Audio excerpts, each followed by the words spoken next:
Salam, selamat siang. Di kesempatan ini saya akan membahas sistem muskuloskeletal, di mana muskuloskeletal ini terdiri dari kata muskulo yang artinya otot dan skeletal yang artinya tulang. Sistem muskuloskeletal ini adalah sistem yang terdiri dari otot, jaringan ikat, saraf, serta tulang dari sendi.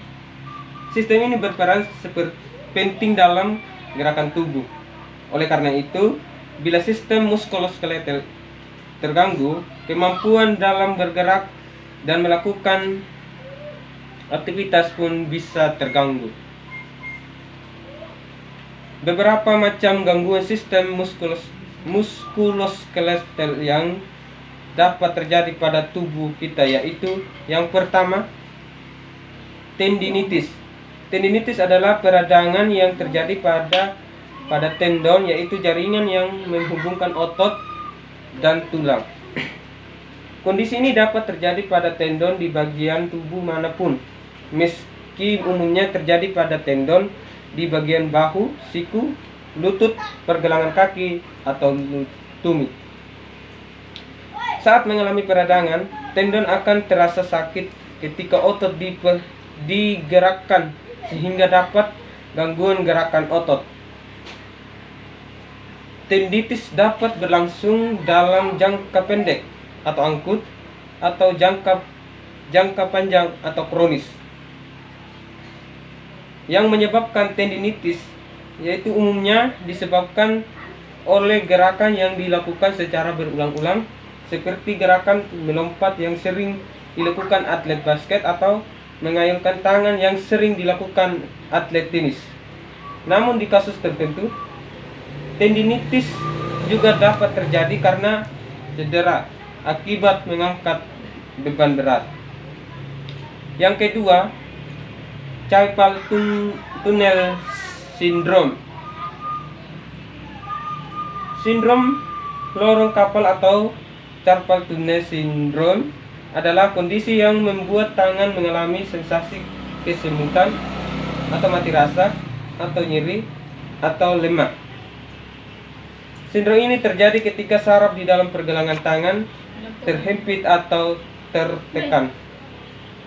Lorong kapal adalah lorong sempit di dalam pergelangan tangan yang dibentuk oleh tulang pergelangan tangan atau tulang kapal dan jaringan penghubung antara tulang atau ligamen. Di dalam lorong kapal ini terdapat saraf median yang berfungsi untuk mengendalikan otot jari tangan dan menerima rangsangan dari kulit ke daerah tangan. Gejala yang menyebabkan carpal tunnel syndrome.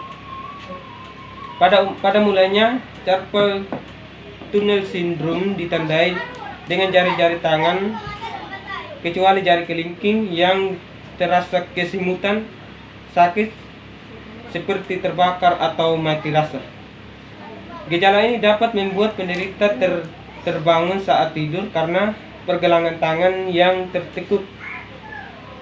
Gejala ini dapat hilang dan timbul kembali ketika gejala kembali muncul. Keluhan yang dirasakan dapat semakin buruk sehingga penderitanya mengalami kesulitan untuk melakukan aktivitas sehari-hari seperti membaca koran atau menggunakan handphone. Selain lama-kelamaan, rasa sakit ini akan menyebar hingga ke siku, bahkan bahu. Tidak hanya pada satu tangan, CTS dapat terjadi pada kedua tangan sekaligus. Selain rasa nyeri, kesemutan atau mati rasa, TCS dapat membuat otot tangan dan jari menjadi lemah. Otot tangan yang lemah ini dapat mengakibatkan beberapa hal berikut. Penyebab CTS atau carpal tunnel syndrome disebabkan oleh kesempitan saraf yang ada di pergelangan tangan. Saraf ini dinamakan saraf median dan berada di dalam lorong kapal yang ada di pergelangan tangan.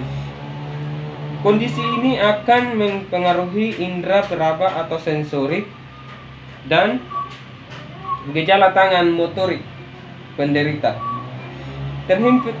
Terhimpit saraf median ini dapat disebabkan oleh berbagai, misalnya karena keretakan tulang pergelangan tangan yang membuat jaringan di sekitarnya membengkak sehingga bersempitan lorong kapal, atau karena peradangan dan pembengkakan yang disebabkan oleh rheumatoid arthritis. Yang ketiga, osteoarthritis adalah peradangan yang pada sendi yang diakibatkan oleh kerusakan tulang rawan, yaitu bantaian halus yang melindungi bagian ujung tulang. Kondisi ini kemudian dapat menimbulkan rasa nyeri atau sakit dan dilakukan pada persendian. Osteoarthritis adalah penyakit yang bisa menyerang sendi di bagian tubuh manapun. Namun osteoarthritis atau pengapuran sendi lebih sering terjadi pada tangan dan jari tangan, lutut, pinggul, serta tulang punggung. Penyakit ini pun umumnya berkembang secara tahap dan semakin memburuk seiring waktu. Osteoarthritis bukanlah penyakit yang bisa disembuhkan, namun penyakit ini masih bisa dikelola secara efektif dengan meringankan gejalanya.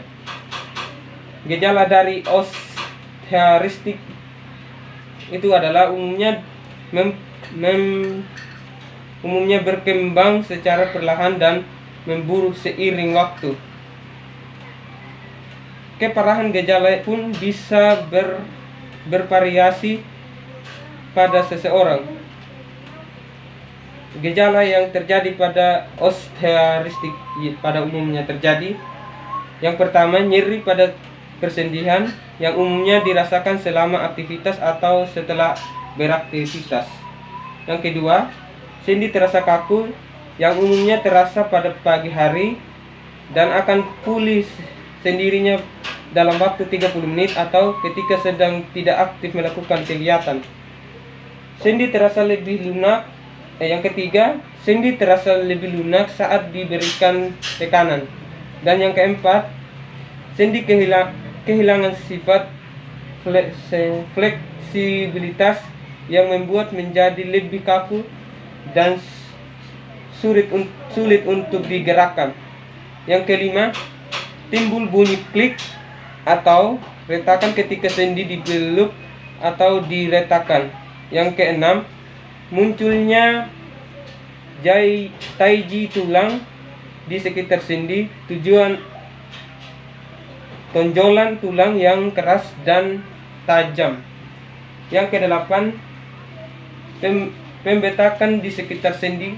Dan yang kesembilan, otot di sekitarnya sendi yang lemah. 4. Rheumatoid arthritis adalah peradangan sendi akibat sistem kekebalan tubuh yang meradang jaringannya sendiri. Radang sendi ini menimbulkan keluhan bengkak dan nyeri sendi, serta sendi terasa kaku.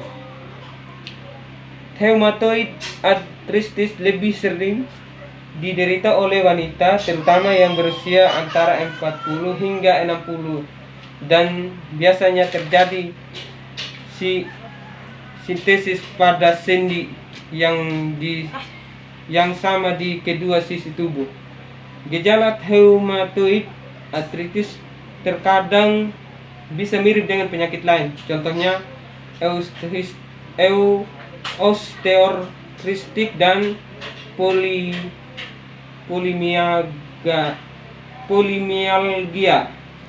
traumatik. Penyebab rheumatoid atau arthritis tergolong penyakit autoimun. Meskipun penyakit kondisi autoimun tersebut belum dapat diketahui secara pasti, namun juga kondisi ini dapat terjadi karena faktor genetik. Penderita rheumatoid arthritis biasanya memiliki riwayat keluarga dengan penyakit yang sama. Di sini lain, dokter juga menyangka faktor lingkungan atau paparan bahan kimia dapat memicu terjadinya kondisi. Penderita rheumatoid arthritis biasanya memiliki riwayat keluarga dengan penyakit yang sama. Di sisi lain, dokter juga menyangka faktor lingkungan atau paparan bahan kimia dapat memicu terjadinya kondisi. Yang kelima, fibromialgia. Fibromialgia atau fibromialgia adalah penyakit yang ditandai oleh rasa nyeri di sekujur tubuh, disertai rasa lelah dan gangguan tidur. Melain pola hidup sehat dapat membantu mengurangi gejala yang dialami penderita. Nyeri dan gangguan tidur akibat fibromialgia bisa mengganggu aktivitas sehari-hari. Akibatnya, penderita dapat mengalami gangguan kecemasan dan depresi. Fibromialgia merupakan penyakit yang berkepanjangan dan bisa dialami oleh siapa saja, termasuk anak-anak. Namun, penyakit ini lebih sering menyerang wanita dan orang-orang yang berusia di antara 30 sampai 50 tahun. Sampai saat ini belum diketahui penyebab dari fibromialgia. Penyebab dari fibromialgia itu belum diketahui secara pasti, tetapi kondisi ini diduga terkait dengan jumlah faktor berikut ini. Yang pertama, perubahan atau mutasi gen. Yang kedua, gangguan tidur. Yang ketiga, gangguan senyawa kimia di dalam otak. Yang keempat, pernah mengalami cedera, penderita infeksi, menjalani operasi, atau mengalami kejadian traumatis. Yang keenam, yaitu patah tulang atau fraktum adalah kondisi ketika tulang patah hingga posisi atau bentuk berubah. Patah tulang dapat terjadi jika tulang penerima tekanan atau benturan yang kekuatannya lebih besar daripada kekuatan tulang. Patah tulang biasanya terjadi di bagian tubuh manapun, tetapi lebih sering terjadi di tulang kaki, tangan, pinggul, lutut, dan selangkah. Meski umumnya disebabkan oleh benturan yang kuat, patah tulang juga bisa terjadi akibat benturan ringan bila tulang sudah mengalami pengerokosan, misalnya akibat osteoporosis. Berdasarkan kondisinya, patah tulang dapat dibagi menjadi beberapa jenis seperti: yang pertama, patah tulang tertutup; kedua, patah tulang terbuka; ketiga, patah tulang tidak lengkap; dan yang keempat, patah tulang tidak lengkap. Penyebab patah tulang terjadinya ketika tulang menerima tekanan yang lebih besar dari yang bisa diterima oleh tulang tersebut. Makin besar tekanan yang diterima tulang, umumnya akan makin berat pola tingkat keparahan patah tulang. Kondisi ini yang dapat mengakibatkan patah tulang antara lain: yang pertama, cedera akibat terjatuh atau kecelakaan atau perkelahian; yang kedua, cedera akibat hentakan berulang, misalnya saat baris berbaris atau berolahraga; yang ketiga, penyakit yang dapat melemahkan tulang seperti osteoporosis imperfecta atau kelainannya genetik yang menyebabkan tulang rapuh, infeksi tulang, dan kanker tulang. Sekian dari saya.